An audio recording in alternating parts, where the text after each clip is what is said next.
Dzień za dniem, noc za nocą. Nasze życie upływa pod bezkresnym niebem. Szukamy w nim odpowiedzi na wiele pytań, obserwując jego ogrom.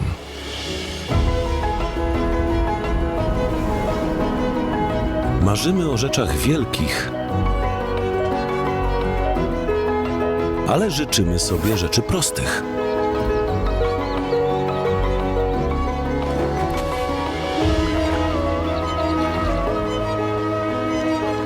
Staramy się znaleźć czas na wszystko. A czasem wszystko jest kwestią chwili.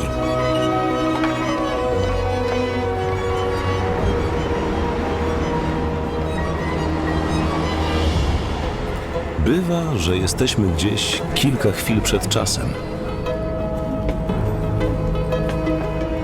A bywa, że poświęcamy lata na realizację naszych marzeń. Myślami wybiegamy do przodu, ale jesteśmy świadomi, że życie toczy się tu i teraz. Błękit nieba pobudza naszą wyobraźnię i sprawia, że wszystko na ziemi staje się wyjątkowe. Spoglądamy w niebo z dobrego miejsca na ziemi.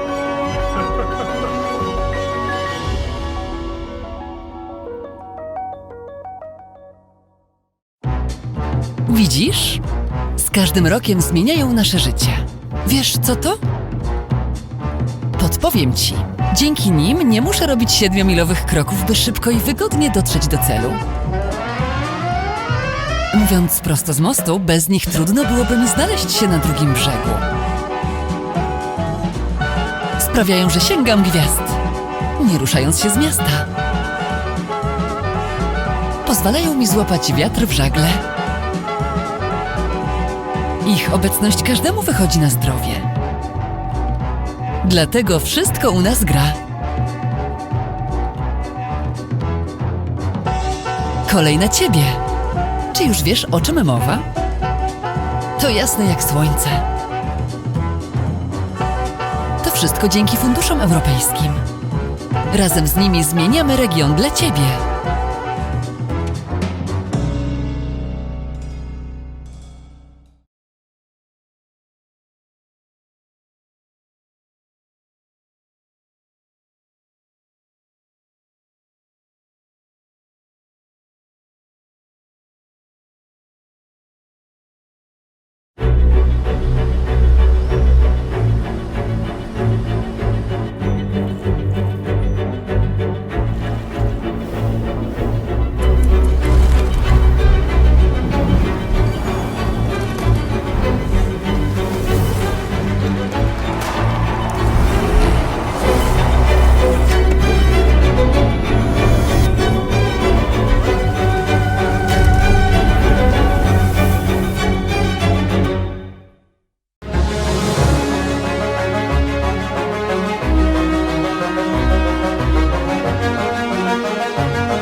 Hello, Ken.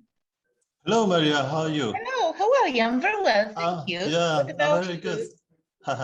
I'm very good. Good to see you. It's good to see you as well. Okay, we have also other participants. Hello, Akihita.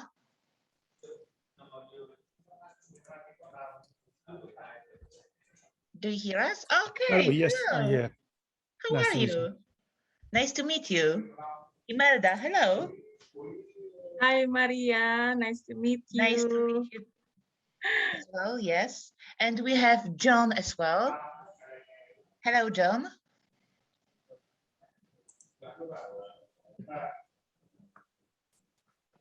John probably can't hear us right now.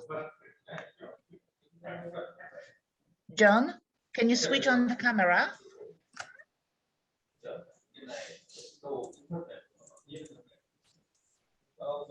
So how is the weather in your countries? Probably it's really hot. Am I right or not? How is it in Japan? In Indonesia, rainy. Maria. It's very hot. raining. It's raining. Wow. Yeah. Uh-huh. I'm a little bit There is surprised. a lot of thunder this afternoon. Oh my God. That's very sad. Hello, John. I see that you are with us. Hello, nice to see you. We can't hear you, John.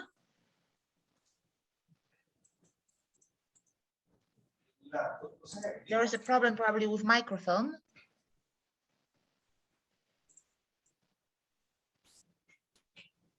Okay, so we have like a few minutes for 3 June and other people from Antonio.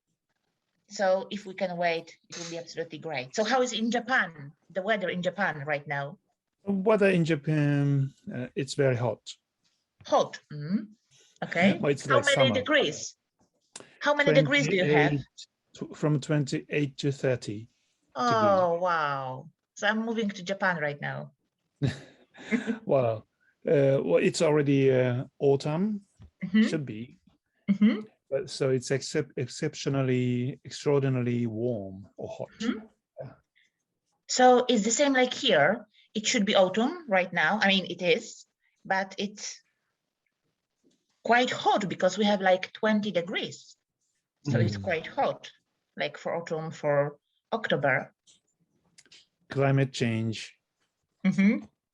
Yes, it's true. It's true. What about Vietnam? Actually, it's quite hot right now. It's kind of 28 degrees, and it is also unusual. Normally, during this time, it should be much cooler now.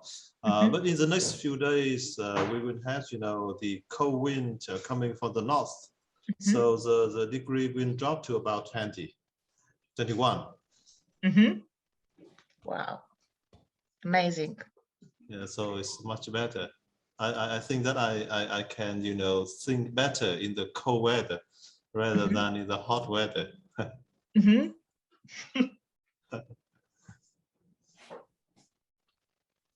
Okay, we have a few minutes. I hope that everyone will be on time. So Antonio wrote a post on Facebook that he would be. So, oh, Sri is here. How nice. Hello, Sri. I haven't seen you for ages. Hey, hi Maria, how are you? I'm very nice, thank you. What about you? I'm good, thank you very much. You look great. How's everyone? Hi Baki. Hi Hello. Imelda. Yeah. Hello Oh, everyone. Brendan is here as well. Hello. Nice Hello, to see everyone. you. Hello. Hello, Mbak Sri. Okay. We are waiting for June and for Antonio and for Sampa. Sampa decided to replace another professor from Myanmar because the professor from Myanmar is afraid about her security, about her life. So, she had to resign because, it can be really dangerous to take part in such seminar right now. Because the situation in Myanmar, it's really tough. Okay. So, oh, Antonio is here. Hello, Antonio. Nice to see you. Hello. Good to see you. Yeah. Do you see me well and do you hear me well? I see you very well. Okay, thank you. Okay, and we have June. So everyone is so disciplined. I'm really impressed. Thank you so much. Hello, June. How are you? Hi, I'm fine. Hi, everyone. Nice to Mhm. meet you all.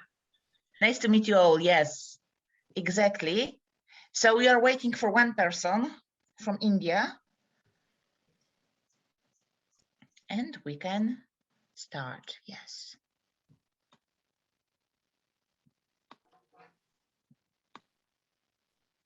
Okay.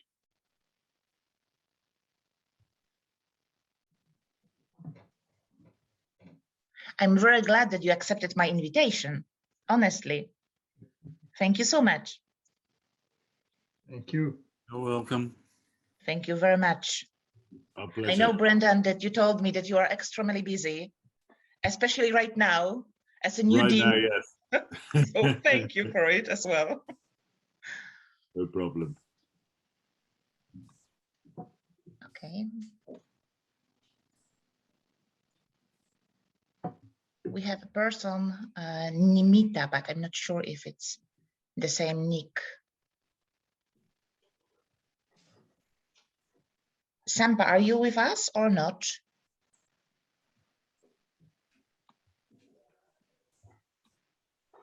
Yeah, I'm here. Hello, good Oh, afternoon. hello, it's you. Okay. Could you please switch on the camera? Yes, just give me Okay, one. great. Mhm.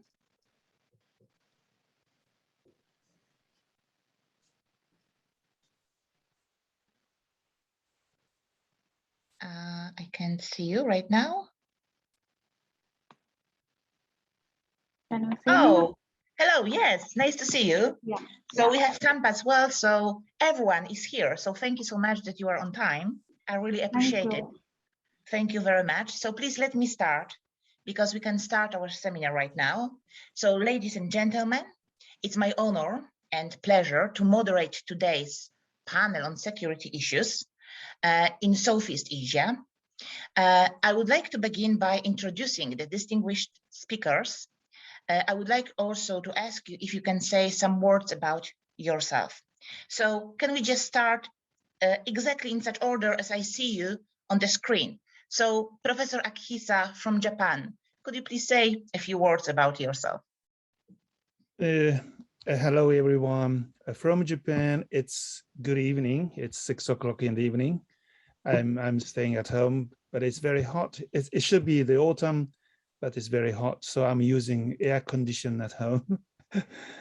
My name is Akihisa Matsuno. I'm a professor of international relations and conflict studies. So it's quite related to security issues. Mainly in Southeast Asia, but now expanding a little bit to other areas as well, Middle East and North Africa and so on and so on. I'm teaching at Osaka University, but next year I'm going to retire. Okay, nice to meet you. Unbelievable. You are too young. No, I'm old. No, you are not. You have young spirit. Yeah, Thank I look you so young. much. Thank you very much. Ayu, could you please, are you from Indonesia, from Jakarta? Hello, everyone. It's really nice to be here and really nice to be in this panel again. We had it last year on different issues. So my name is Ayu. Just call me Ayu because I believe many of you are not familiar and having it difficult to spell it. Sri Lestari Wahyuningrum. So just Ayu. I'm teaching political science at a state university in Jakarta. It's called well, it's also a long one, but sufficiently to say it's a state university in Jakarta, National Development State University, something like that. So my main expertise is human rights, transitional justice, peace and conflict studies, and democracy study, and also gender studies. I haven't really done much on the security issues, but many of my works has been very much related to security issues as well, especially in terms of security sector reform, which is partly the mechanisms within the transitional justice that I've been doing a lot of research on. So thank you again, Maria. Thank you so much for accepting my invitation again. And you are really active. You are really active in creation of the tribunal. Yes, we should add as well. Yeah. The special tribunal in Indonesia. Yeah. So this is the International People's Tribunal for Indonesian genocide, which Aki Hisa is also has been doing a lot of research on that genocide as well. Mm-hmm. And that's how I met Aki actually. Yes, exactly. When I was in Indonesia, I met Ayu. I met you as well. Yes, exactly. Thank you very much. John, could you please introduce yourself? John from Thailand, actually. Yes, thank you. My name is John. Let me start by thanking you for giving me the opportunity to speak here today. Thank you very much. I'm glad to be part of this august panel. My name is John Walsh. I am now the Associate Dean and Director of English Language Programs at the International College of Kruk University in Thailand. I recently returned from a couple of years at RMIT Vietnam and Hanoi. Before that, I was 16 years at another university in Thailand. So I've been 20 years approximately here in Southeast Asia, and I've been studying the region throughout that time, although my main area is in management, and I mainly teach on MBA, PhD, DBA, those kinds of things. But thank you for this chance. I look forward to hearing what other people have to say. Thank you very much for accepting my invitation. I really appreciate it. Thank you so much. And maybe you know that June is also from Thailand. June, hello. Hi, everyone. Thank you very much, Maria, for inviting me. It's a great pleasure to be here and very nice to meet everyone. My name is Sudarat Tantivivat. You can call me June. I'm an assistant professor at Behavioral Science Research Institute in Bangkok, Thailand. Actually, my PhD in management, but I work a lot in peace building, especially environmental peace building in Mekong regions and also youth empowerment. Thank you. Thank you very much. And I know June for over 9 years, probably, when I was studying in Thailand as well. Okay, thank you very much. Brendan, could you please introduce yourself? Brendan from South Korea. Thank you very much, Maria. It's a great pleasure to be here. It's also a great pleasure to hear so many people have interests in non-traditional security as well as security on this panel. So I think maybe we can expand the parameters of this project. I've been in Korea for the last 20 years. I'm currently the Dean and a Professor of International Relations at the Graduate School of International Studies, Ewha Women's University. I'm also the President of the Asian Political and International Studies Association, which I do recommend to everybody in terms of membership. We have one of the research clusters that is actually on security sector reform, another one on human security, another one on development, and another one on democratization. So I think there's something for everybody at APISA. My first academic job was actually in China many years ago. I was at Beijing Foreign Studies University. Then I went to Malaysia for a couple of years. I've also lived in Singapore, Australia, the US, and Ireland, but I'm originally from the UK. These days, my research is mostly focused on traditional and non-traditional security, including human security in Northeast Asia and Southeast Asia, with a country focus on Laos, Cambodia, Timor-Leste, Myanmar, North Korea, and South Korean Japanese policymaking. Thank you very much. It's very interesting. And congratulations because of your new post, new vacancy. Well, thank you. Thank you so much and good luck. Imelda. Imelda from Indonesia, from Jakarta as well, but from different university, from Christian University. Yeah. Yes, that's right. Thank you, Maria. Hello, everyone. My name is Imelda.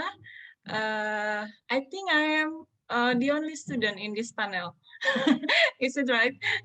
You are PhD student.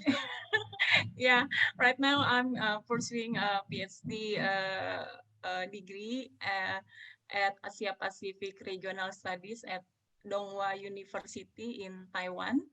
Yeah, but actually I'm a lecturer at Christian University of Indonesia in Jakarta. Yeah, I am interested in populism, human rights issue, Asia Pacific studies, and Latin America studies. Yeah, I'm very happy that Maria still consider me to to join this panel, and I'm very happy to meet with you all. Thank you. Thank you so much, Imelda, for accepting the invitation. Thanks a lot. Antonio, my friend. So thank Italian you for friend. inviting. Yeah, thank you for inviting me. Actually, Imelda is not the only student. I think all of us are somehow, because we are always trying to learn, especially from each other, with so many experts as all of you are. As for me, I am teaching at the Link Campus University in Rome, International Organizations and the Human Rights. And I am also the president of the Italian Federation for Human Rights. So I try to put also in practice somehow what I've been learning, studying on human rights and security, because my starting point was in Europe, understanding and applying the logics of the Helsinki agreements that establish historically the link between human rights and security. So, and all my life I've been working on this. Thank you very much. And thank you that you found time for it. Thanks a lot. You're welcome. Thank you very much. And my new colleague, Sampa from India.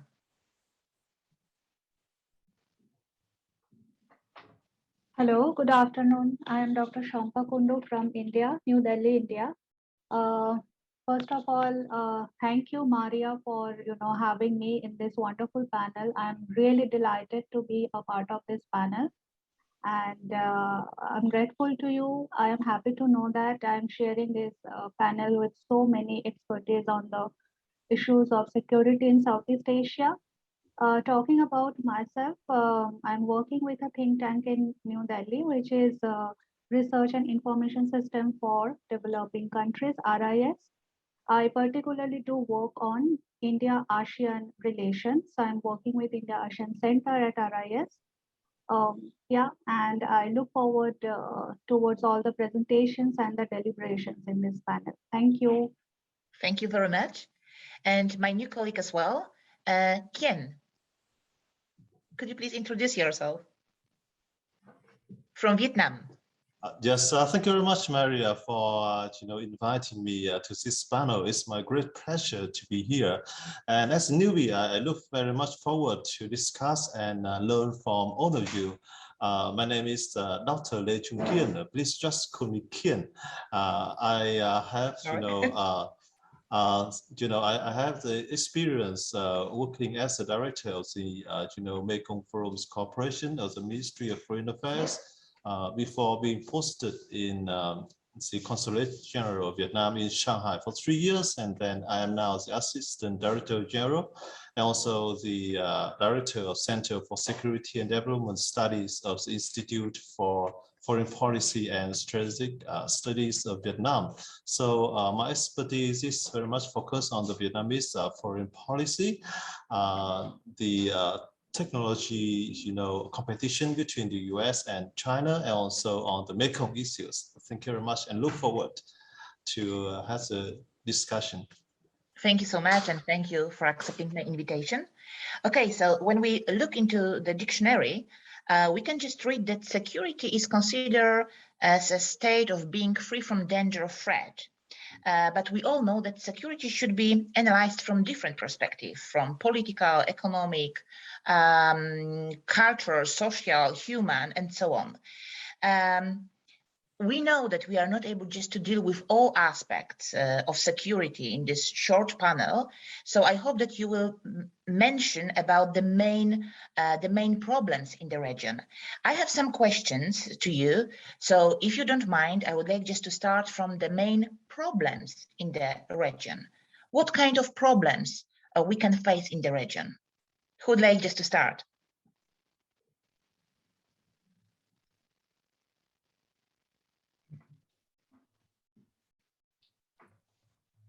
I can say if you like, yes. Yeah.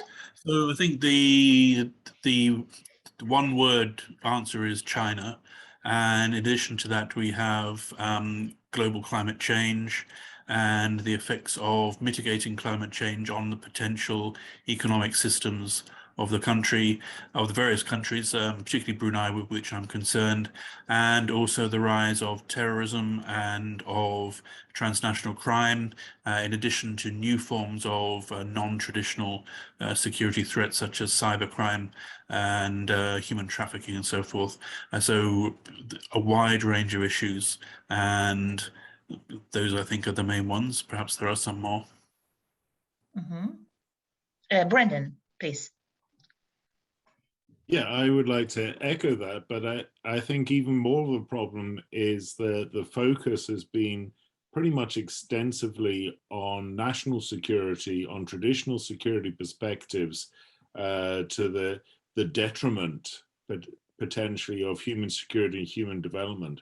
There's a danger that geopolitics and econophoria, the assumption that we can solve all the world's, well, all of Asia's problems through economic growth, is sought beyond all other measurements. But many of the contemporary security challenges in the region are of a non-traditional nature, like climate change, refugees and forced migration, of course, very hot topic at the moment in the region, COVID-19 and other pandemics.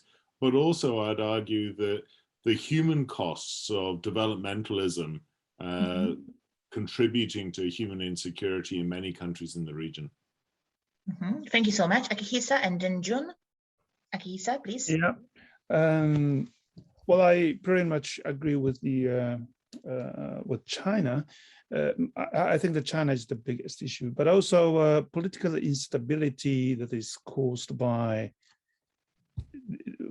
what's happening in Myanmar, for example, or in a military government in Thailand, and the authoritarian regime in Cambodia, and the Duterte, the Trump-like style in the Philippines. So these are, but some scholars argue that there is a kind of coming back of the authoritarianism in Southeast Asia, but together with the populism.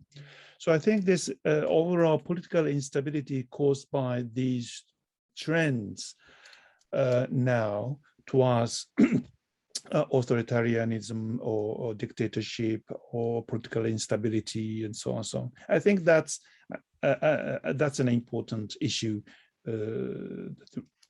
for all of us in Southeast Asia. Thank you so much, Jun, and then Sampa.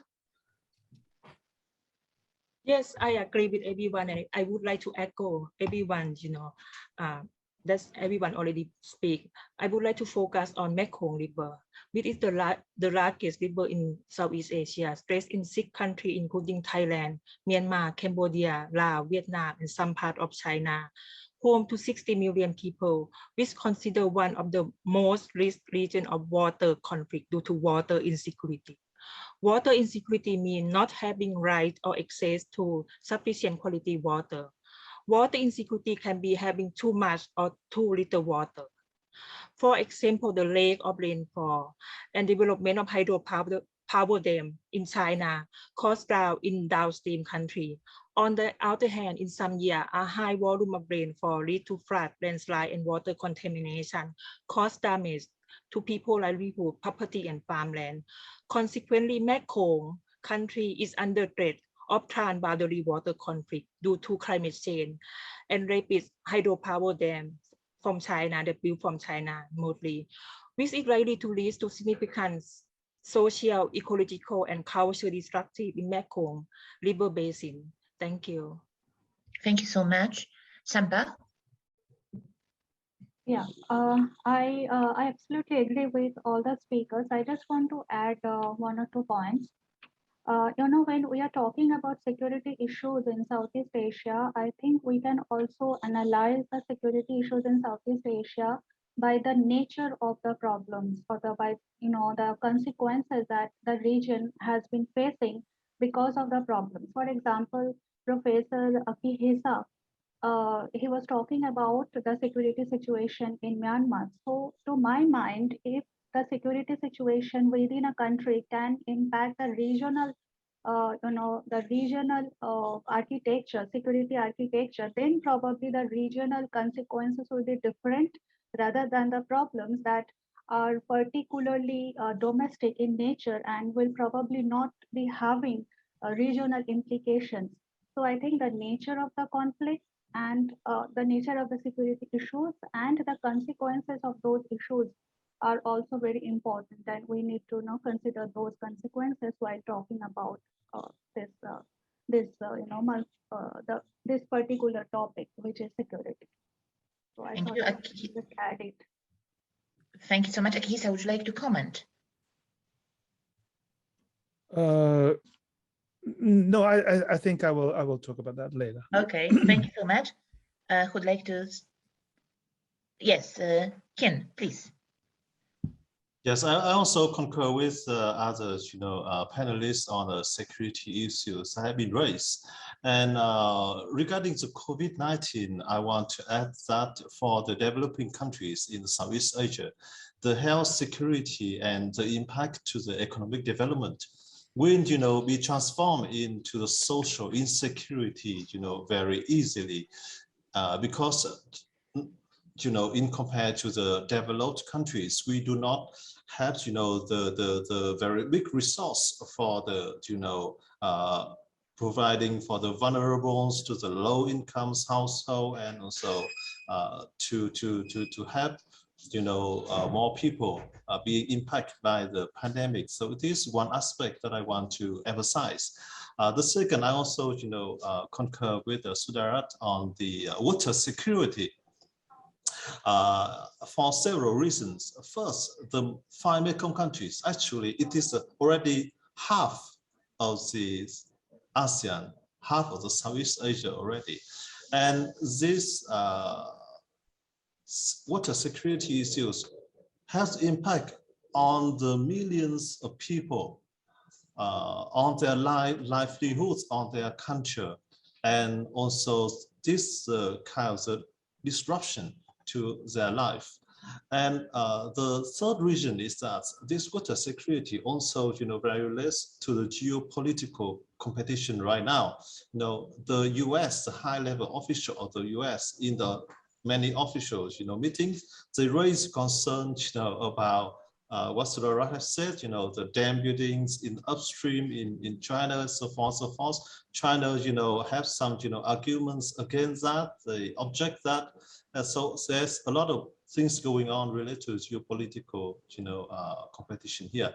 And the fourth one is that this not only the security issues of the 5 Mekong countries, namely Cambodia, Laos, Myanmar, Thailand, and Vietnam, but this the security issues of the whole region, because Vietnam and also Cambodia, also the big exporters of some particular agricultural like rice production products to Philippines and also other countries.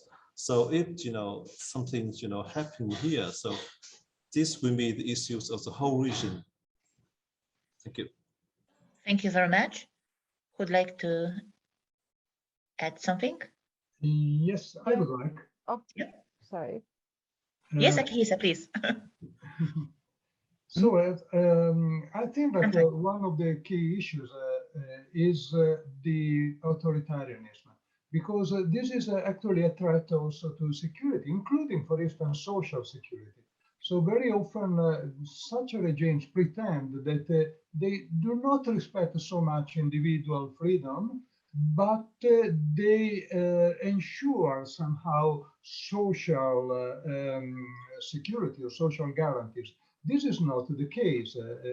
I especially studied the case of Cambodia, for instance, where actually there is somebody who is very well in his personal security. I mean, for instance, the Prime Minister, who has been sitting there from 1985, it is something similar to a world record, probably, but the population is not only in a state of poverty, generally speaking, not only there is no possibility to choose a different government, or even to have at least one member of the parliament in any opposition, but there are serious social problems. So there is human trafficking at many levels.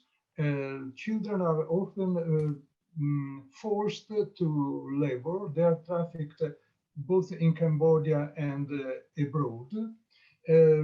This concerns agriculture, concerns ships, and so on. There is a general coercion, and I think this is a serious problem. So social security, and then there are possible international security problems.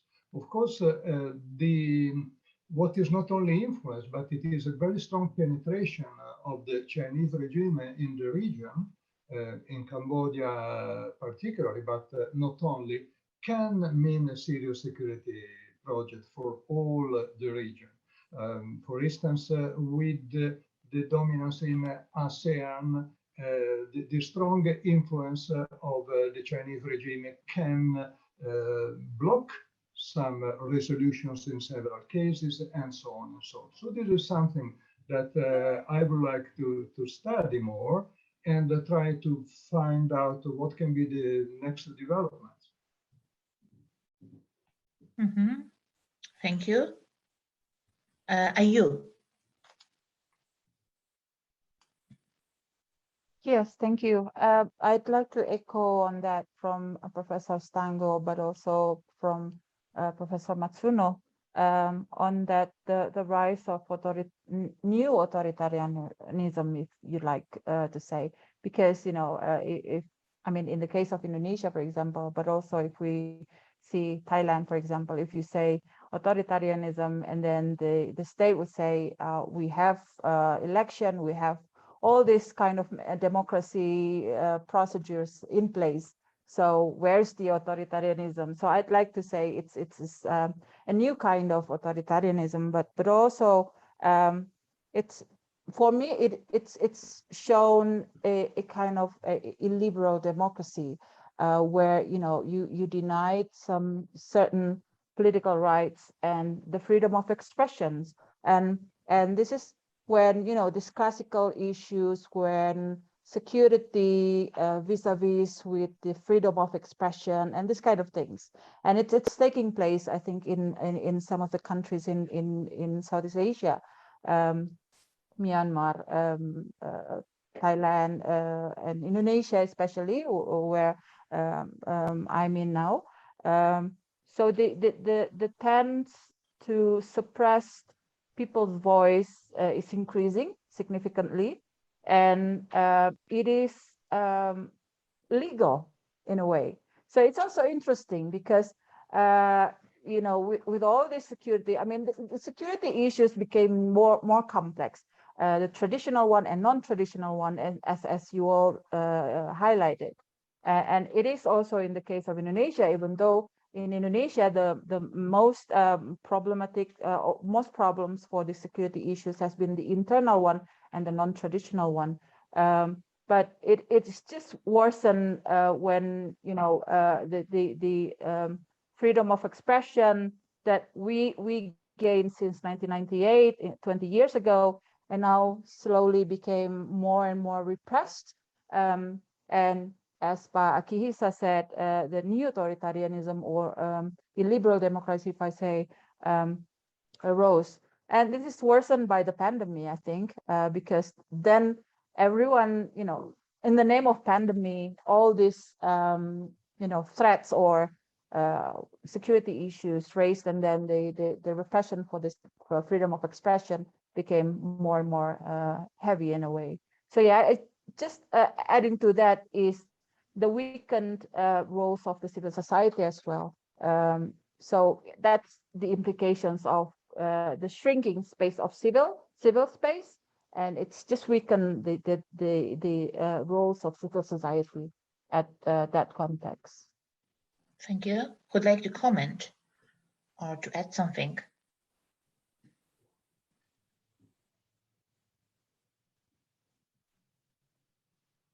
Yeah, Sampa, please.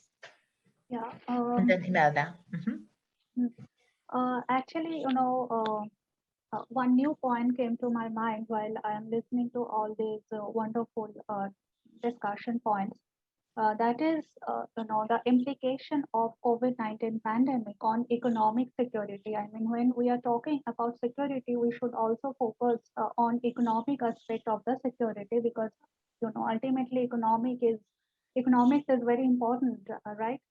So in fact, today morning, I was listening to somebody else, and the speakers there, they were talking about how COVID-19 pandemic has impacted tourism in Southeast Asia, which is a very, otherwise, which plays a very important role in the entire economic profile of Southeast Asia, like Thailand, we all know about it, Singapore, Indonesia, Malaysia, we all are aware of it. So how pandemic has impacted tourism and how the region is, trying to recover from those damages. I think that is also very important, and we should focus on that. And one more thing, that is education. We are talking about non-traditional security issue. We are talking about the security of our next generation, right? So the way the COVID-19 pandemic has, it impacted the normal school education, college education. It has actually, restricted movements of the children. And so the question is whether the children, whether 100% of the children in Southeast Asia, could they access online education? What about the digital infrastructure?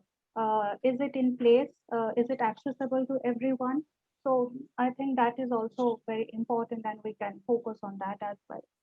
If anyone from this panel has any expertise on that, I would like to have their comment on this. Thank you. Someone would like just to comment? Yeah, the coronavirus has acted as the kind of the friend of the authoritarian, because it's given an excuse to close borders and to put the finger of blame on outsiders. So here I live in Thailand, and so I know that the government is rarely far from taking the opportunity to blaming outsiders for all the problems that Thailand faces. But it's not only Thailand, but pretty much every country has had this situation, whereas we as scholars might see the transnational approach and trying to draw people together for solidarity and so forth.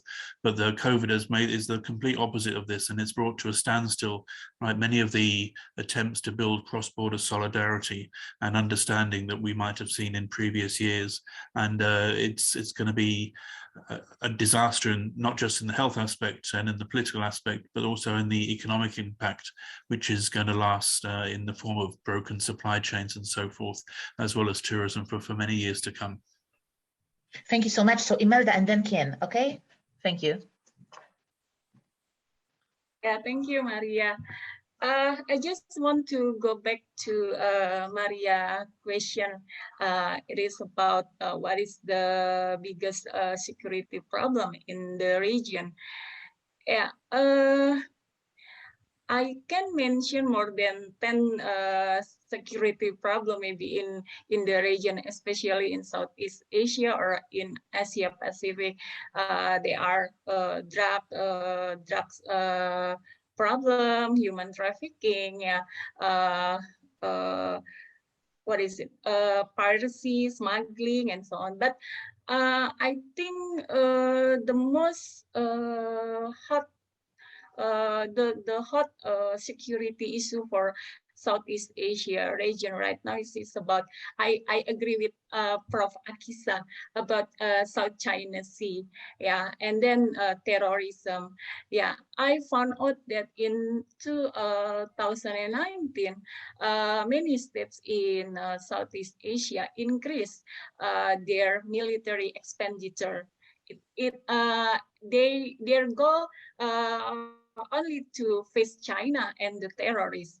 So yeah, in spite of yeah, I know non-traditional security is important, but the most important is how to create stability in the region, and I hope we can share how United States should behave to China, so the stability in Asia Pacific region can be appear. Yeah, I hope we can do economic activity. We can do what is it? Yeah. Many activities without their stability in the region. So, in my opinion, the most important is how to promote the peace between China and United States. So the stability in Southeast Asia and the Asia Pacific can be what is it? Achieved. Yeah, that's my opinion. Thank you. Thank you very much. Ken, please.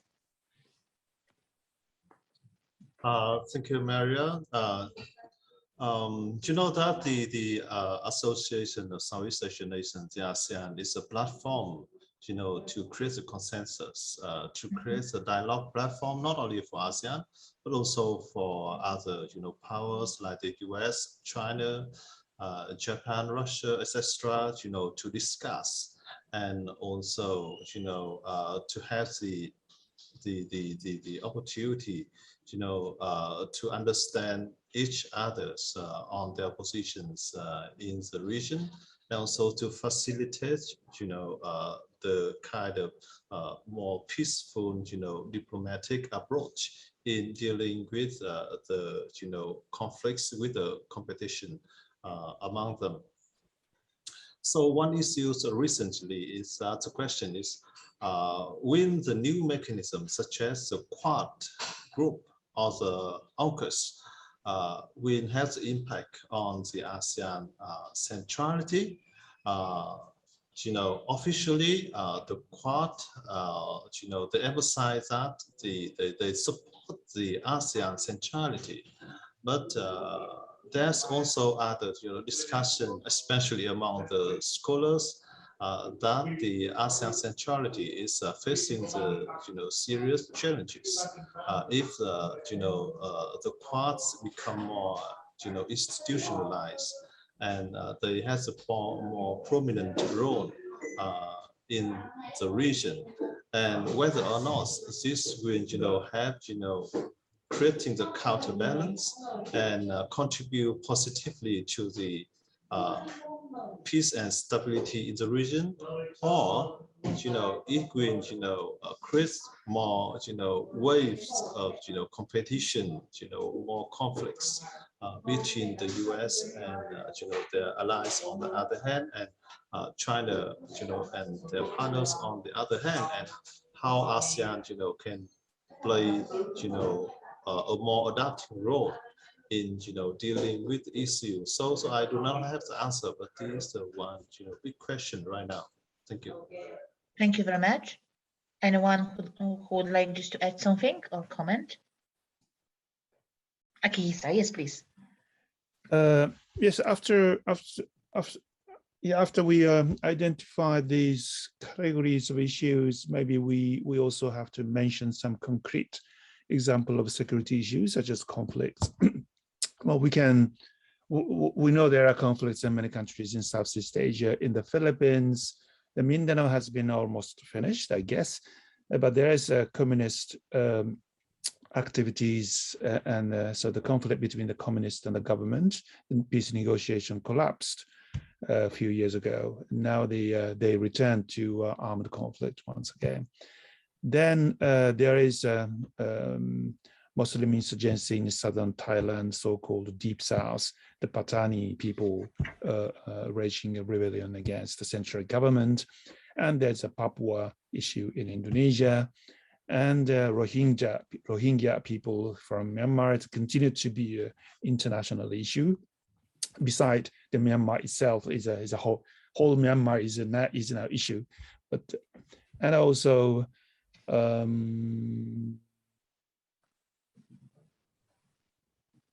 oh yeah, for the time being, these are the things I can identify. So concrete issues, conflict issues. Thank you very much, Brendan. Yeah, actually, I'd like to come back on the legacies of conflict, that it's not just contemporary conflicts that are causing the problems, that especially in Cambodia, in Laos, in other countries, it's the explosive remnants of war, but also the impact on development or other underdevelopment, the idea that of ethnically homogenous states, of course, doesn't really work in Southeast Asia. So in Laos, there's an ongoing low-level insurgency against the dominance of the 53% of the population who are Lao, who tend to dominate everybody else.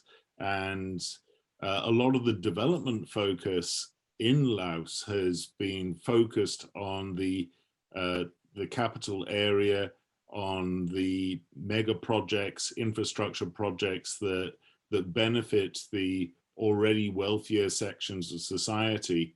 And to a certain extent, given the absolutely massive amount of Chinese investment in Laos, you know, we talk about security being freedom from existential threat of the referent object.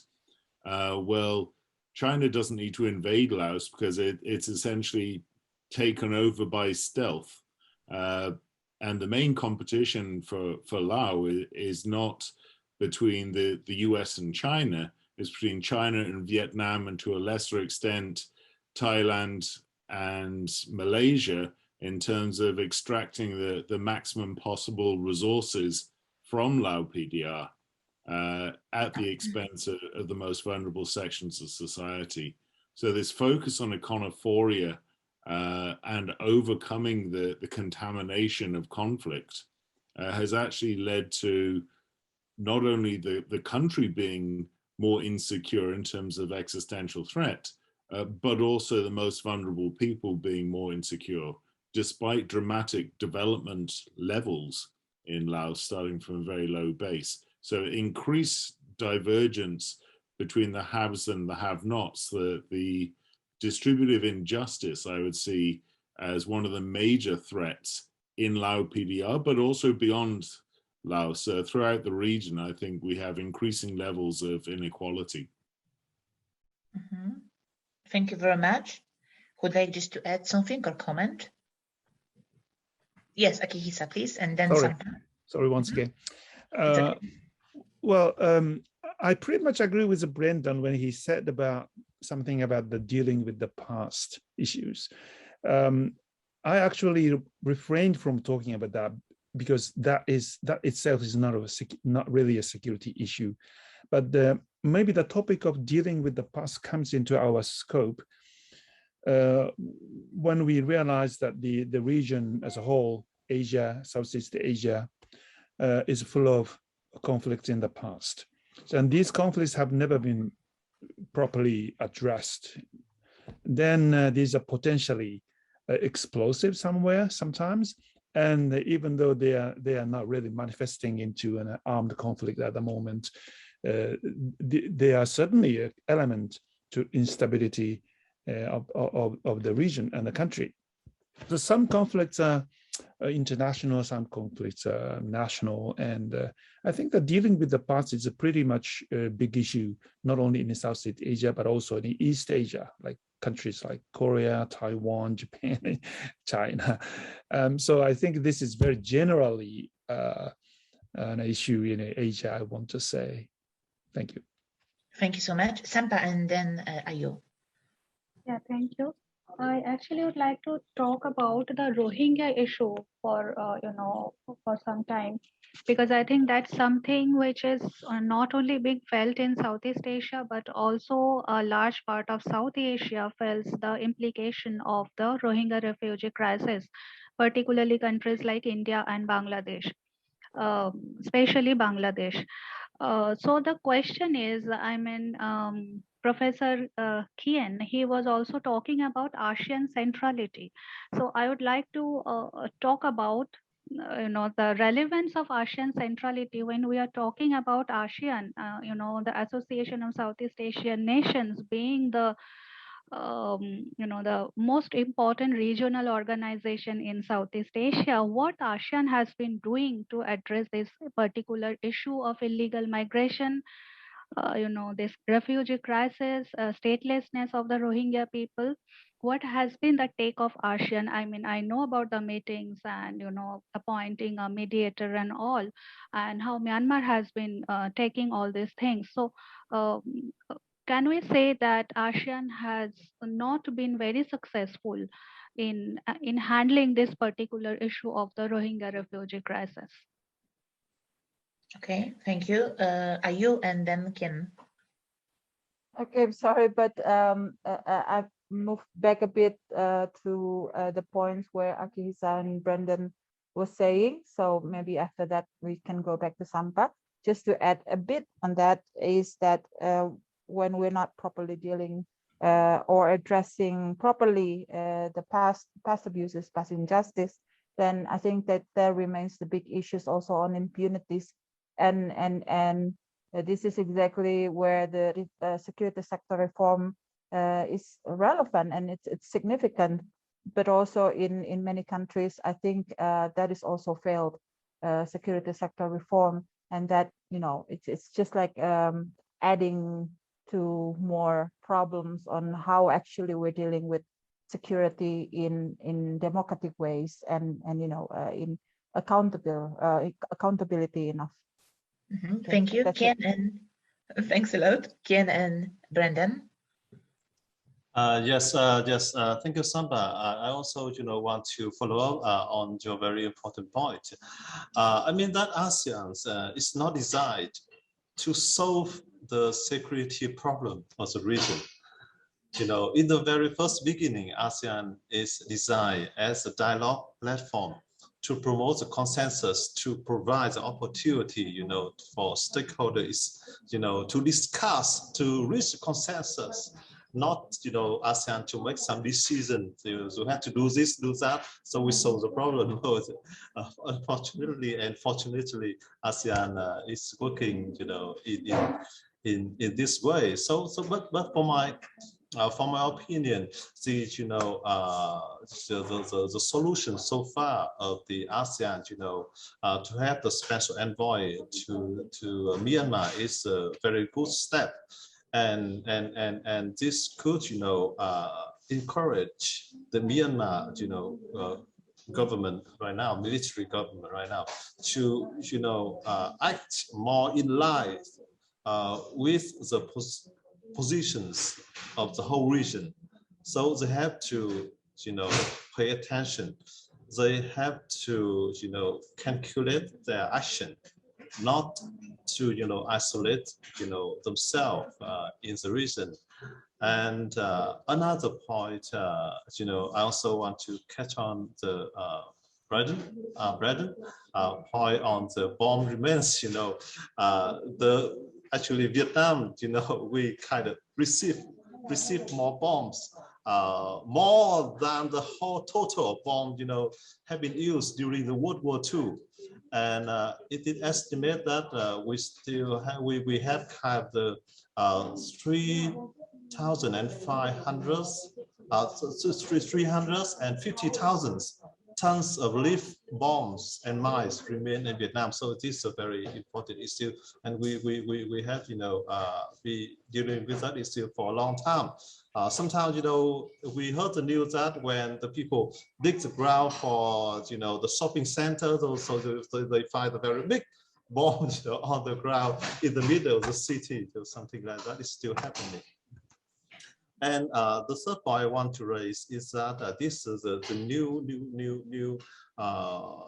security issue, and this very much relate to the human security issues because of the COVID pandemic. So that because of the lockdown, And because of the, economic, loss, a lot of people are suffering, not only physically, but also mentally. And also the patients that have recovered from the COVID-19, they are kind of negative right now, but their health will never be the same. They suffer something that affect their health, for the rest of their life. So these are the new security issues right now. And also the young generation, that they are not allowed to go to school. And then I think that if this continues in the long term, there will be something kind of lost in this generation if they are not being able to put in the society and then only learning and then playing from home. So this is some of my point. Thank you. Thank you so much, Brendan. Yes, actually, of course, I agree with Ken that a major problem at the explosive remnants of war. Laos, for instance, received the generous donation of 4 million large bombs and 270 million submunitions, despite never having technically been at war. It's the most bombed country in the world. But also, I think it's important to recognize with the Rohingya question that is also a historical legacy issue, a conflictual legacy issue, but in this case, a colonial conflict legacy. And the region is riven with colonial conflicts as well. So we have to take into account all these historical legacy issues when we're talking about security, that they continue to impact.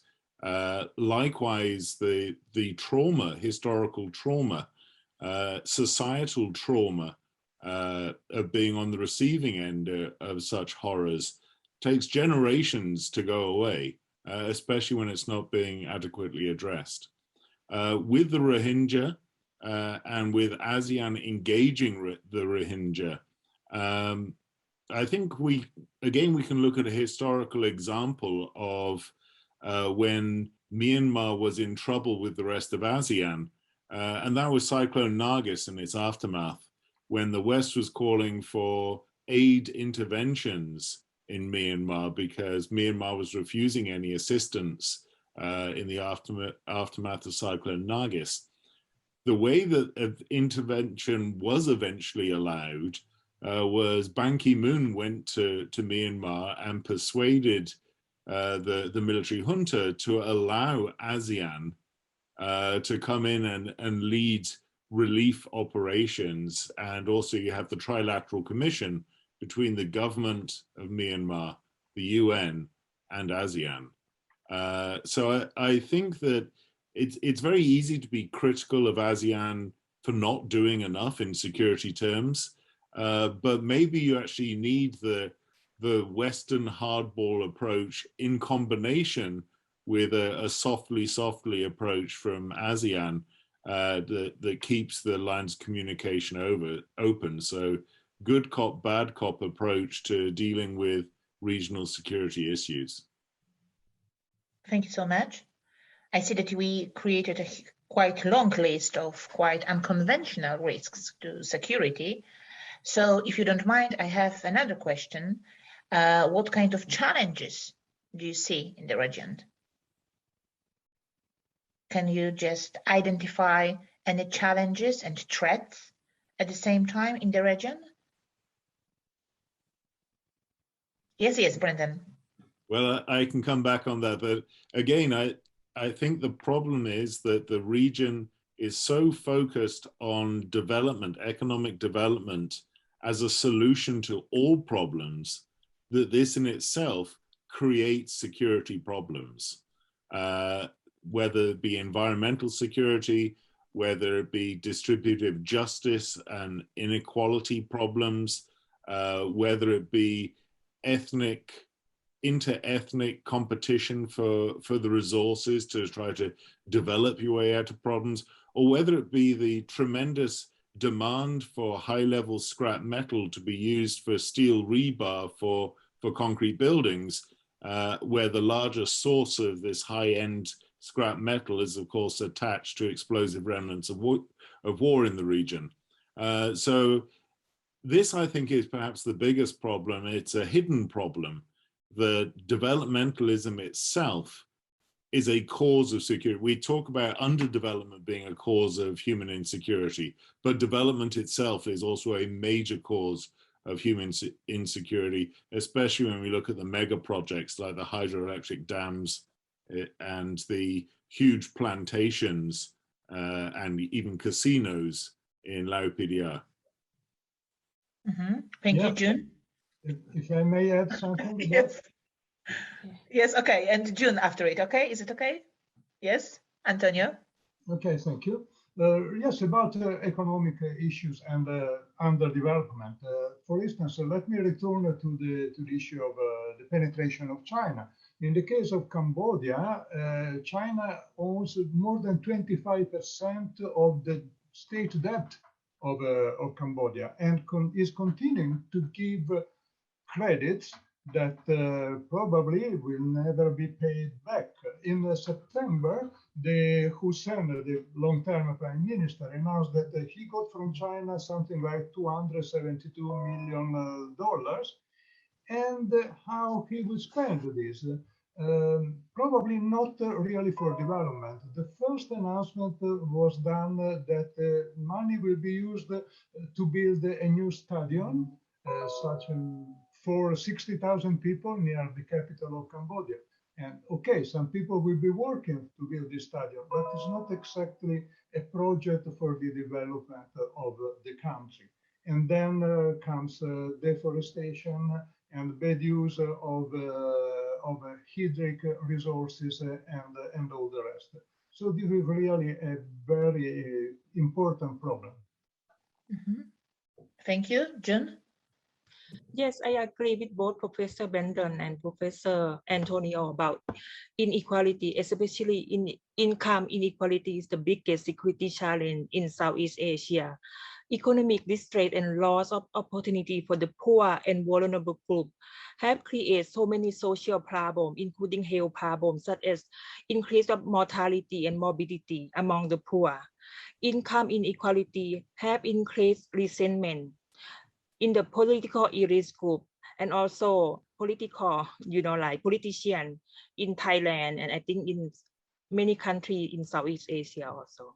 Thank you. Thank you very much. Who would like just to comment or to add something? Imelda, yes. Yeah, thank you, Maria.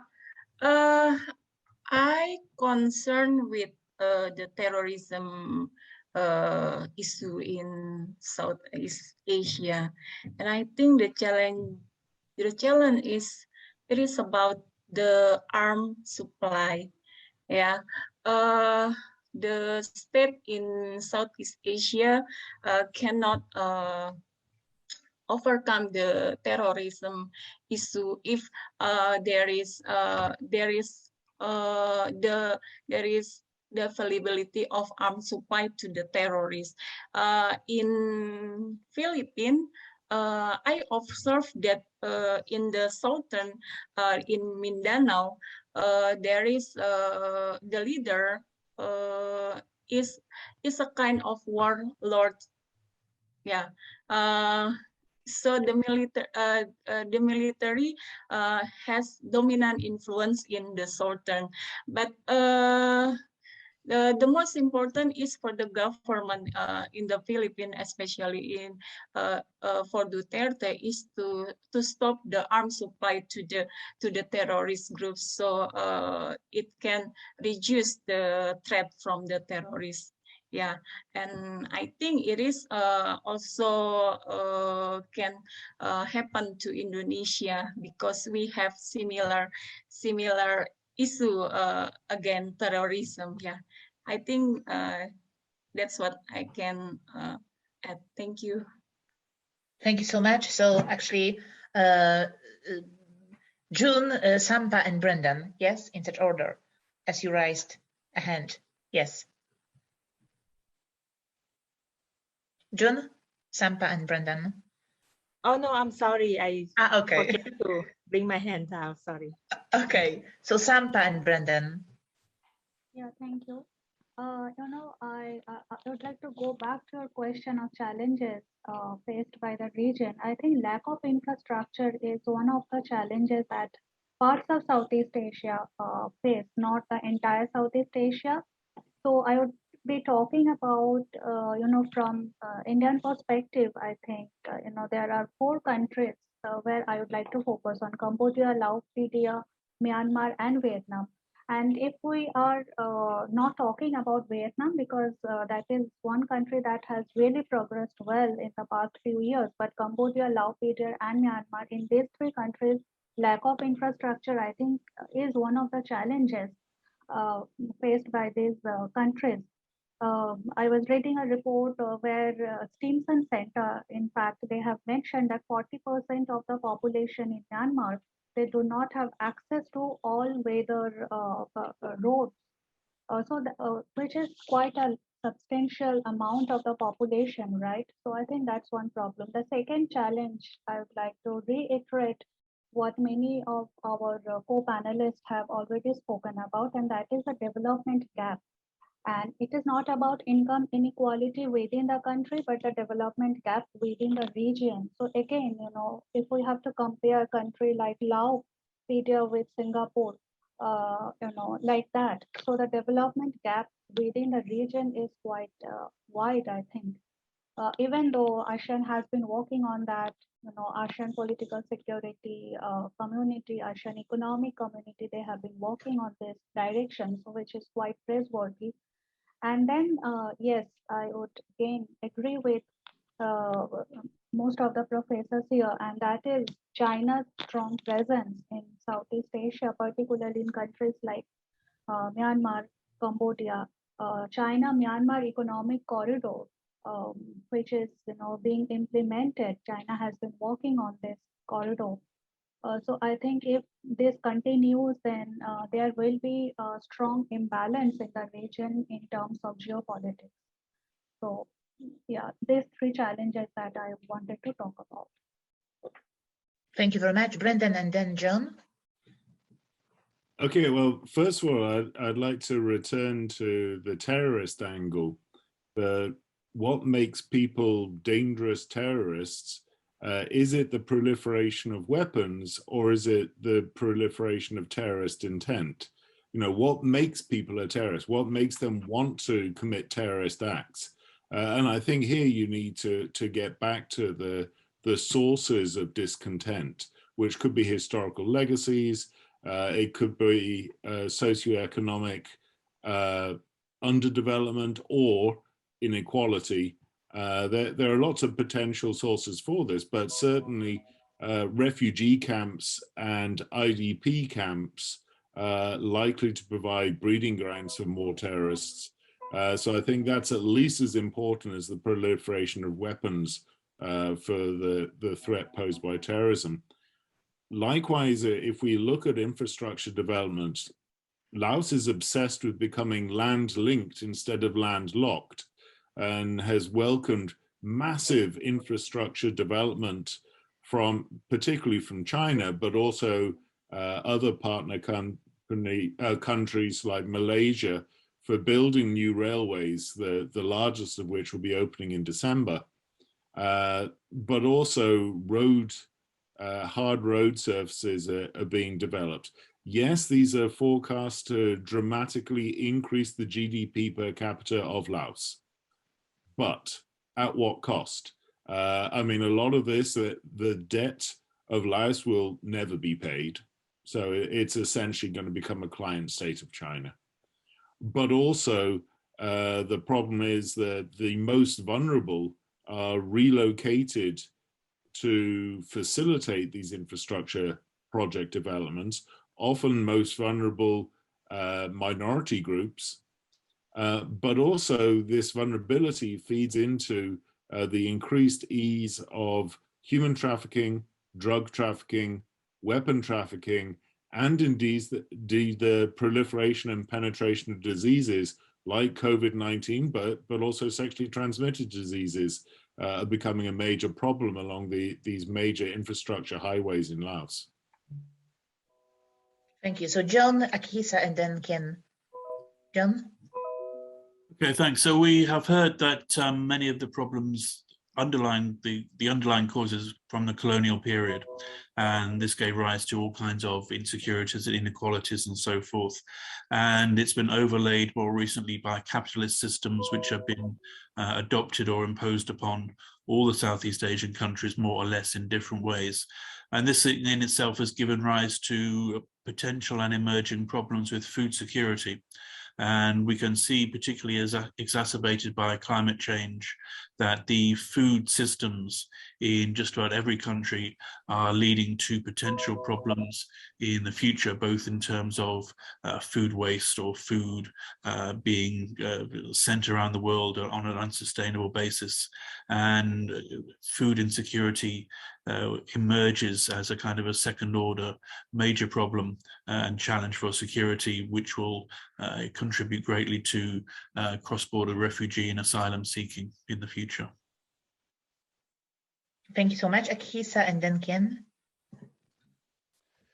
Yeah, I see the biggest challenge at the highest level in this region is the question of how more effectively we can institutionalize a region-wide cooperation in many fields, not only in the economic fields, but also in the political fields and the security fields, or even a human rights mechanism and so on. So we have ASEAN, but as Kim said, ASEAN is a forum to have a dialogue, not to decide anything. So we know this is not enough, and we have to further strengthen the system. And but it is taking too much time. We know that. So still the ASEAN, how to enhance the function of ASEAN is the biggest challenge. But if possible, we can also create a different organization separately or in parallel with the ASEAN, as the Europe has been doing it. For example, in the security field, we can think of something like the OSCE in Europe, focused on security. But after this reluctance of many countries in Southeast Asia to go further into the enhancement of cooperation is the wall of sovereignty. It's philosophically, right? So why the wall of sovereignty is so high in Asia in general is itself a question of history, but maybe we don't have to go into that. But we have to deal with this problem at the moment. Sovereignty is very high. It's so much rooted in the concept of a state in Southeast Asia and in Asia. And the political science, I think we have to deal with this historical issue, how to dilute sovereignty of each country philosophically, politically, or institutionally, economically, and so on. So recently, the phenomena we are seeing is this coming back of the strong state, together with the authoritarianism and the populism and so on. So back in the 90s, maybe we were predicting, or we were imagining rather naively that globalization probably make sovereignty lower and lower and smaller and smaller. But it didn't happen. After 9/11, we see clearly the coming back of the strong state and powerful state. So that's also happening in Southeast Asia. So I think that's the biggest challenge. Thank you so much, Ken. Thank you very much. I have heard a lot of ideas from you, and I do learn a lot. I mean, and I also want to flow, the points of inequality, the root of the problems that Braden has raised, and also the debt trap, the debt issues that Antonio had been also mentioned. I think that the recovery from the pandemic is the challenge, but also an opportunity for the regional country to change their growth model. into a more sustainable, more inclusive, more greener. And in Vietnam, after the 13-party Congress, we set a goal, the very high goal, of the 2045 to become the high-income countries. And some keywords of our development model in the next 10 years is, technology-driven, inclusive, sustainable, and greener. This is what we're looking for, and we have done a very extensive dialogue with the international partners and organizations of how Vietnam can achieve this goal. I know it is easy said than done, but at least it is what we are looking for. And I also share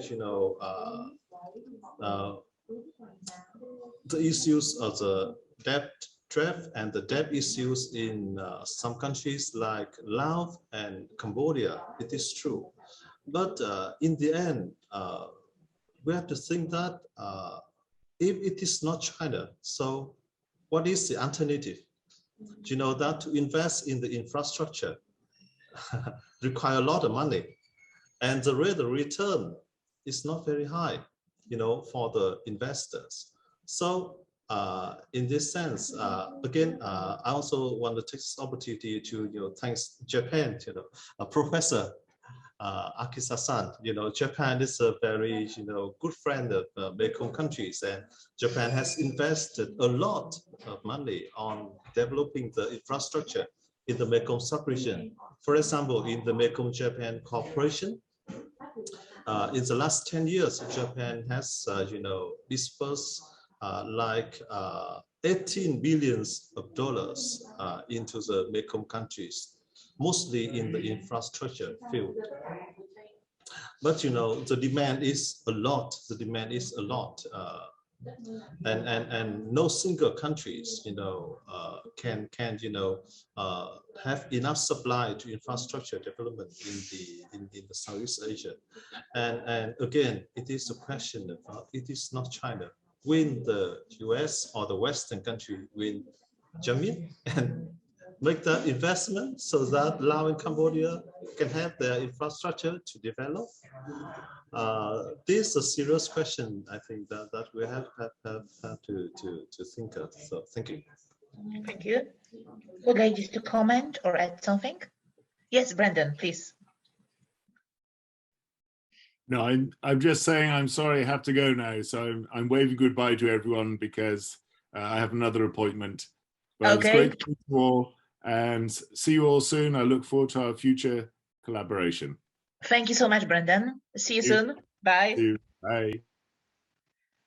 Okay, so I would like just to ask you if it's something unique in those systems you are working on.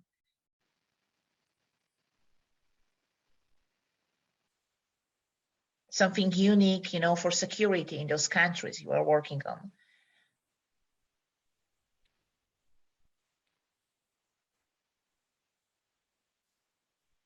If I may add something, it is not exactly on security in this country, but certainly something unique about Cambodia is the story of the Cambodian genocide. And this is a case for international criminal justice. And the special mixed court in Cambodia to judge persons responsible of crimes against humanity, amounting in some cases to genocide, is almost finishing its job. And anyway, it is, I think, quite interesting from the point of view of international criminal law. And I would devote some studying on this. And of course, ensuring justice, and transitional justice in particular, can be one of the bases for security. Thank you so much. I don't know if you agree with me, Ayu, but I see quite similar problem in Indonesia, still unsolved problem of crimes against humanity in Indonesia. What do you think?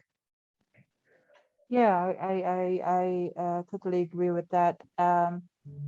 Similarly, I think Indonesia, I mean, in a way, Cambodia, at least they have the this tribunal mechanisms, and some reparations are taking place. But Indonesia, we have at least well, already the National Commission on Human Rights investigated 9 serious crimes, gross human rights violations, and none of them has been followed up by the Attorney General's office for further investigations. And we have annulled the law on Truth and Reconciliation Commissions. So in terms of big crimes like the genocide 65, and also now the ongoing conflicts and abuses in West Papua, it hasn't been anything has been done on that. So, but we do have something on Aceh, and it's still ongoing now. We have this, I think this is the, I don't know anywhere else in the world who has Permanent Truth and Reconciliation Commission, but in Aceh, after the MOU, after the peace agreement in Helsinki, we now have the Truth and Reconciliation Commission, and they are finishing the first term.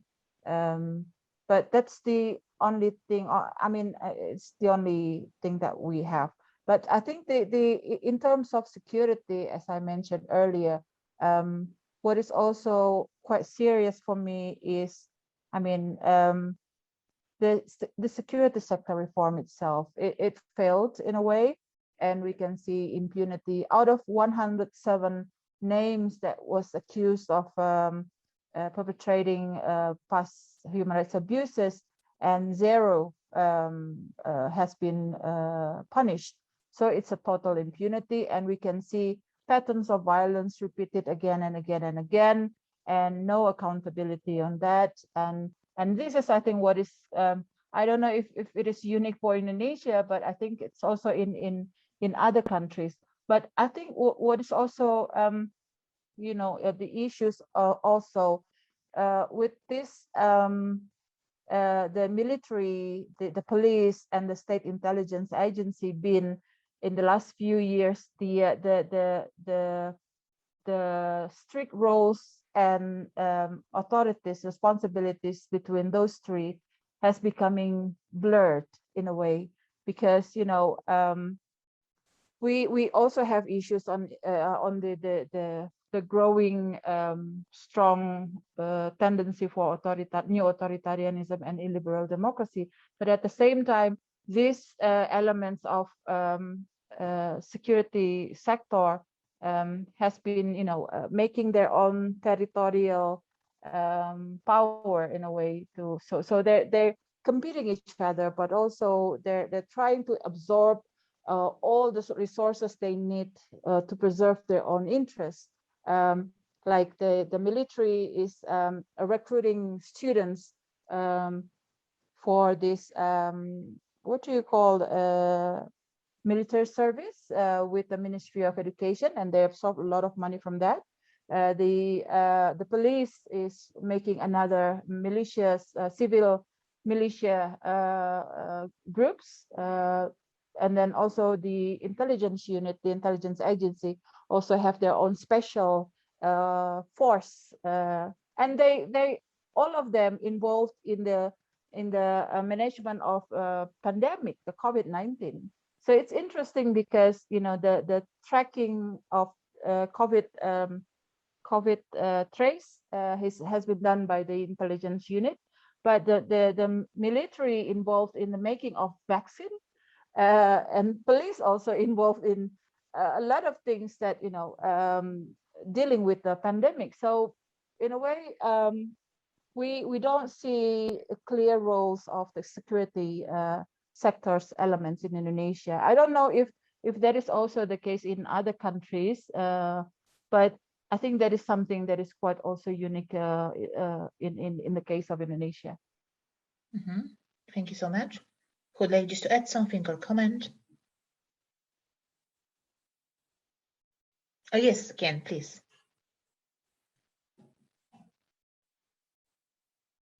We can't hear you. Please switch on the microphone. Sorry. Okay. So in the case of Vietnam, we have the whole society approach to dealing with the pandemic.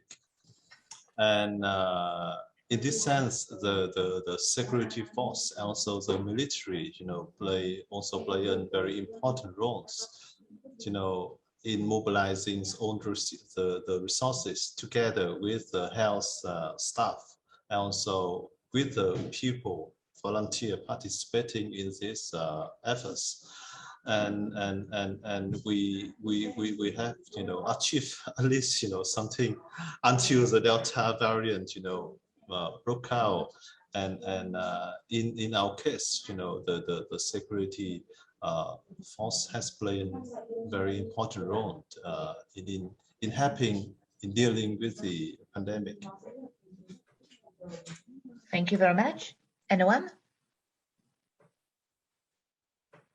So if you don't mind, I would like just to ask you about possibility and a chance to create something like a regional system, regional security system in the region. Does it make sense? Is it possible? What do you think?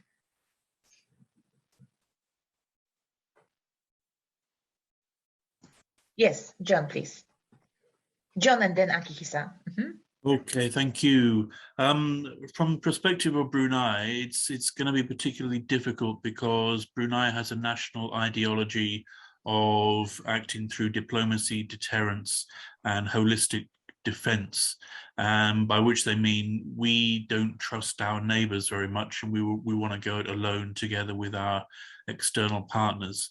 Your previous question is, what is unique about the country you're talking about? Well, unique within the region for Brunei is, first of all, it's a petro state, right? Its economy is almost entirely dependent on hydrocarbons, which is both an opportunity and a threat. And it's also been ruled by the same family for 600 years, which is, again, something which is not the case with other countries in Southeast Asia. Further, it's in all of its relationships, it's very asymmetric. So either it's a rich country dealing with poor neighbors, or it's a small country dealing with very large neighbors. And in all of those cases, it seems to me there are disincentives to really trust other people and to be part of a regional partnership, because people feel that they have some people in charge feel that they have too much to lose by genuinely being part of a regional issue, which would not include, for example, Britain or America or some of their large extra regional powers. I think that other countries would have other incentives also to have similar ideas, although not for the same kind of reasons. And I think this will always be a problem for regional security idea that you've raised, as good an idea as that would be. Thank you so much. Akihisa, and then Ayu? Yeah, certainly. The idea of creating a regional organization for security, something like an OSCE in Europe, but that's been very popular among the researchers in Asia long time. So, but the reality is so far away, and it's still we cannot foresee in the near future there will be something like that. So, but if not talking about institutional framing, then maybe we can talk about activities, regional cooperation in the field of security, not making any institution, but sovereign states come together and create a kind of cooperation network and a cooperative framework. I think that is the realistically possible option for the time being. And there are conferences and forums on security from time to time in Southeast Asia. And one of the famous one is Shangri-La Dialogue in Singapore every year. And most of the conferences are like-minded people's conferences. So you never meet the enemy, you never meet the controversial partners, but you only talk about among yourself, the China is a problem and so on. So that kind of forum, of course, is not useful at all.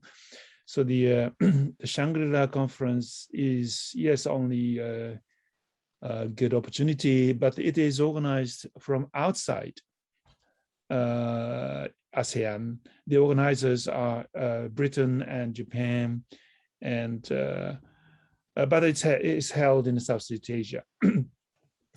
But maybe we can conceive of a different type of organization with the initiative of the ASEAN itself, the cooperative activities on security fields. Yeah, that's what I think at the moment. Thank you. Thank you so much. Are you and then Ken? Okay, so if we look back at ASEAN for Indonesia's part, I think Indonesia shares the view with other ASEAN member states that there is no need to transform the association or any kinds of, regional institutions into, a defense institution or a pact, defense pact.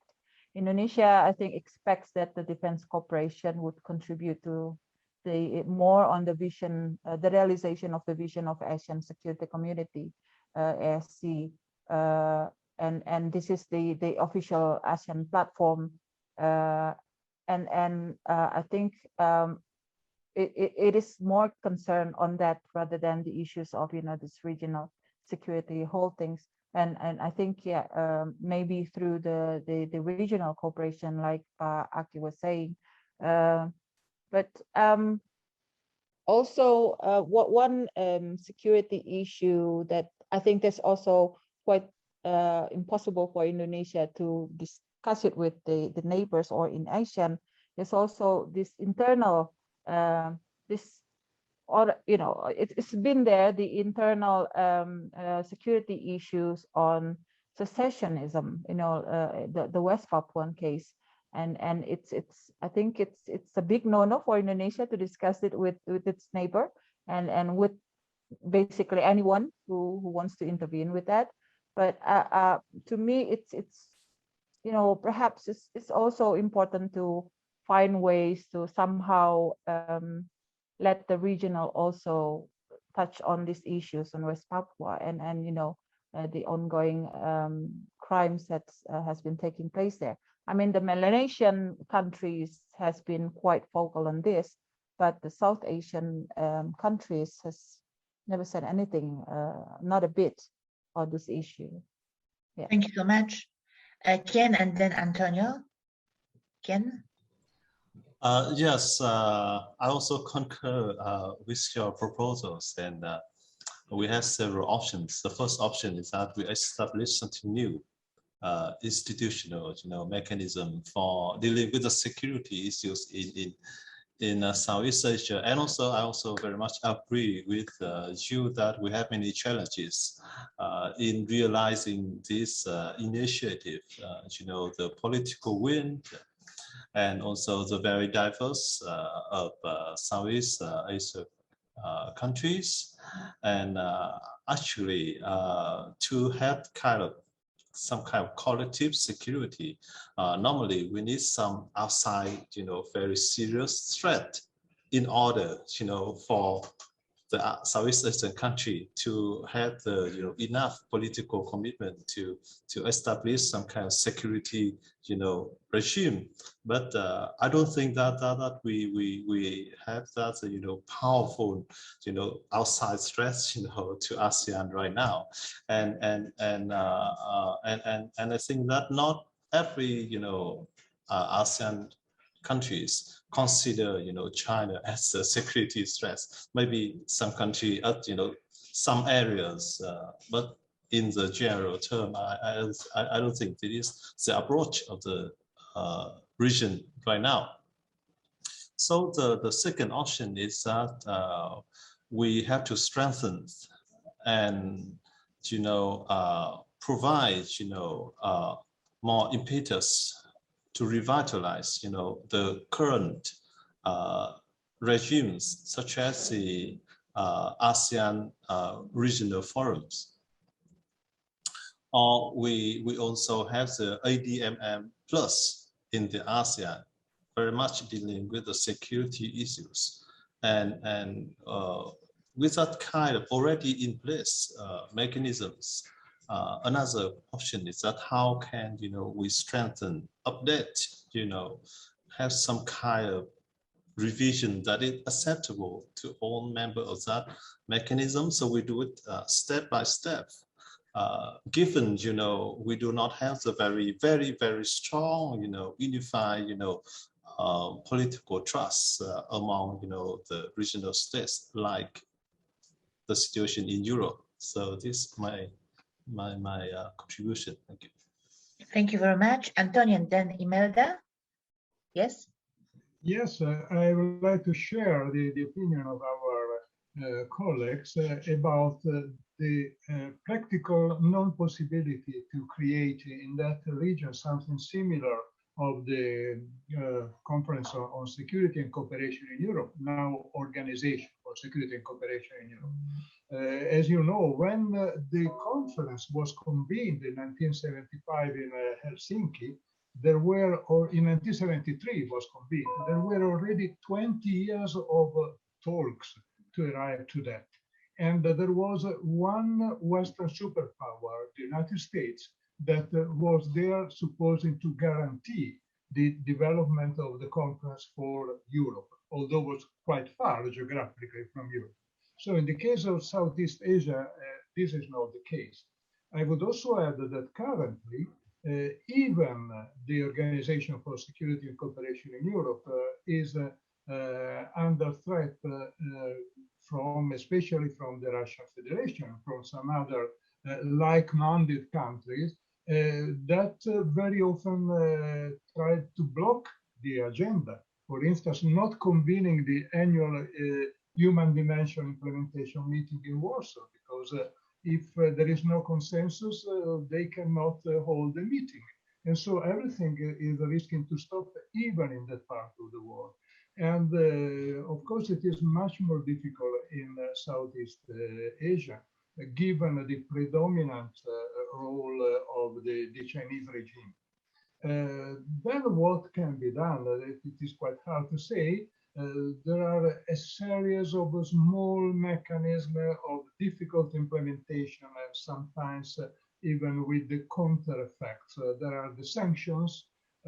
Several authoritarian regimes are under sanctions. It is the case, for instance, of the regime of Prime Minister Hun Sen in Cambodia, especially after the completely fabricated election in 2019 in Cambodia. But to balance these sanctions, the regimes tend to depend more and more from Chinese regime support. Something similar is happening in Europe to Belarus, for instance.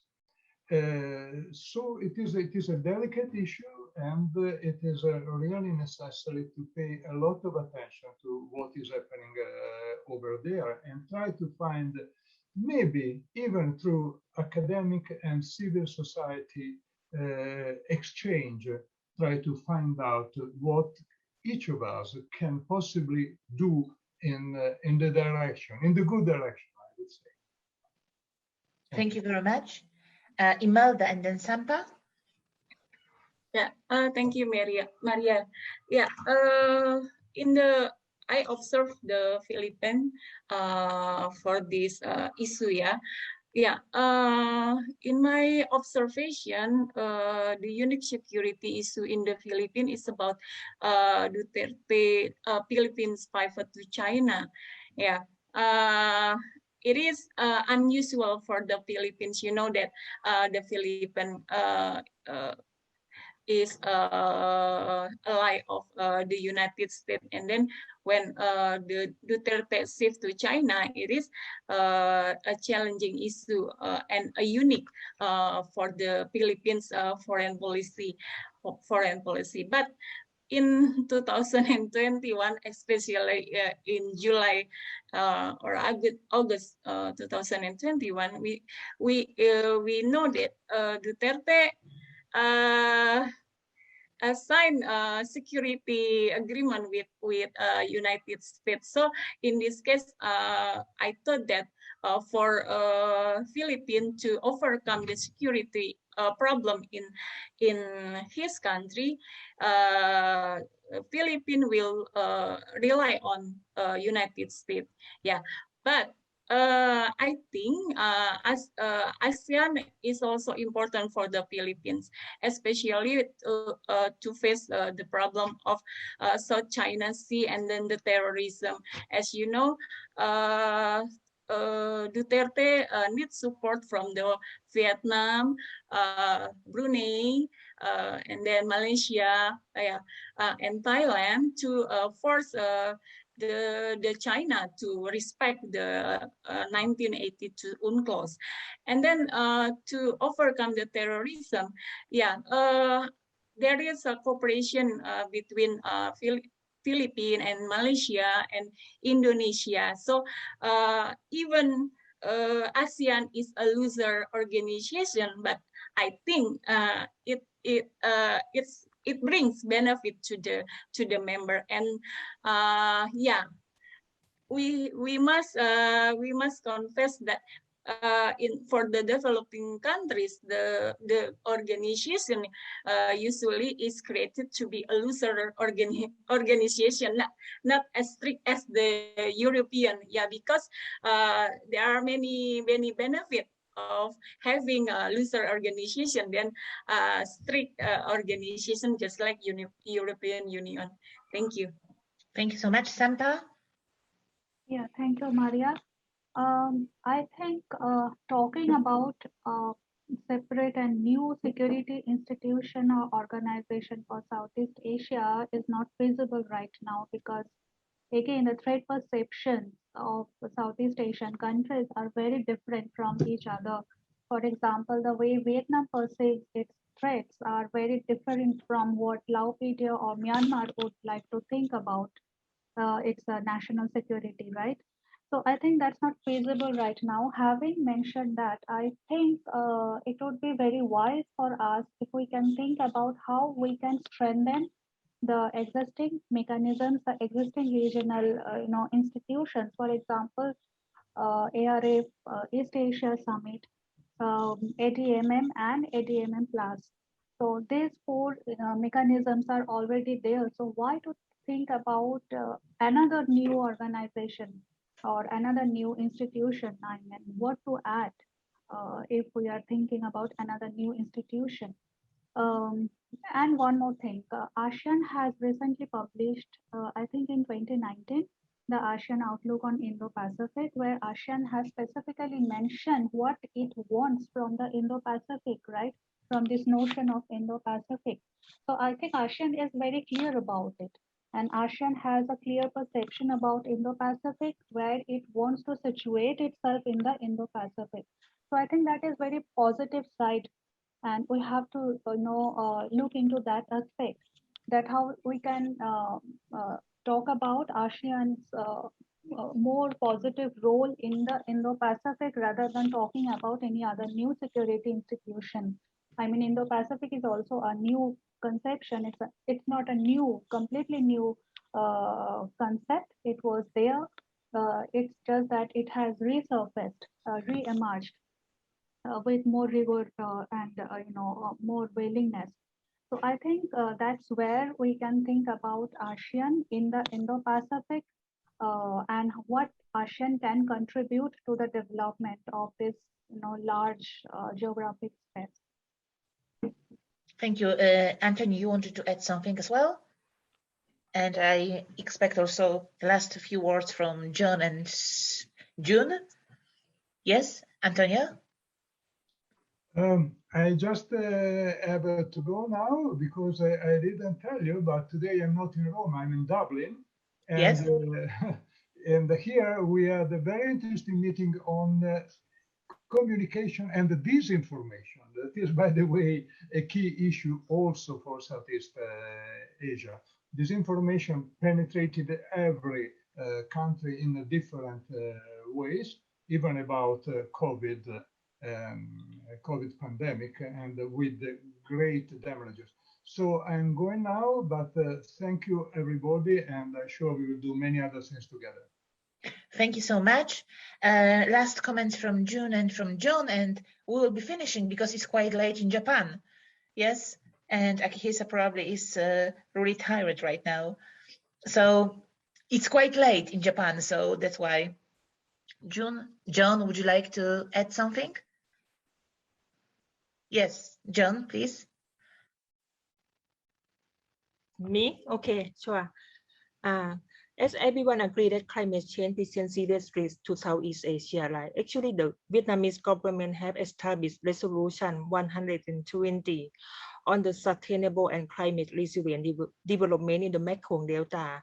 I think that country in ASEAN, especially the Mekong country, needs to learn, from the Vietnam, and then like create a regional security cooperation in the Mekong country, like the issue of South China Sea, particularly the need to build climate resilience for human security in the Mekong region.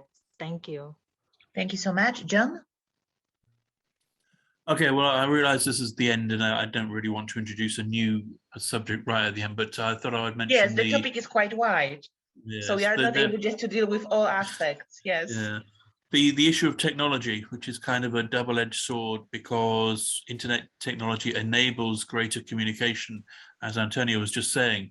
And so you would expect that to be able to be a positive thing in drawing people together if we can communicate across borders, whether it's at any level of government or people.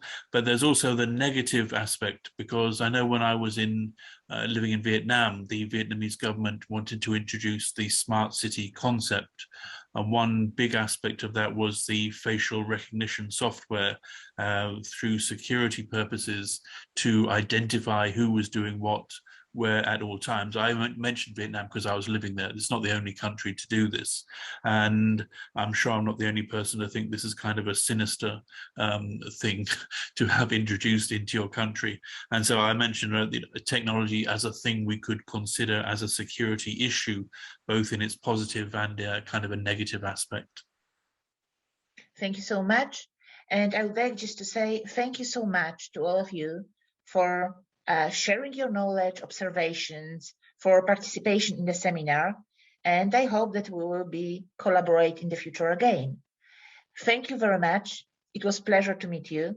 And it was really an honor for me to host the panel. I hope to see you soon. Thank you, Maria. Thank you very much. Thank you, Thank you, Maria. Goodbye. Thank you, everyone. Goodbye. Please Stay healthy. Bye. keep in touch. Bye. Okay, thanks. Yeah. Thank you. Thanks, everybody. Thank you very much. Goodbye. Bye-bye. Bye. Bye.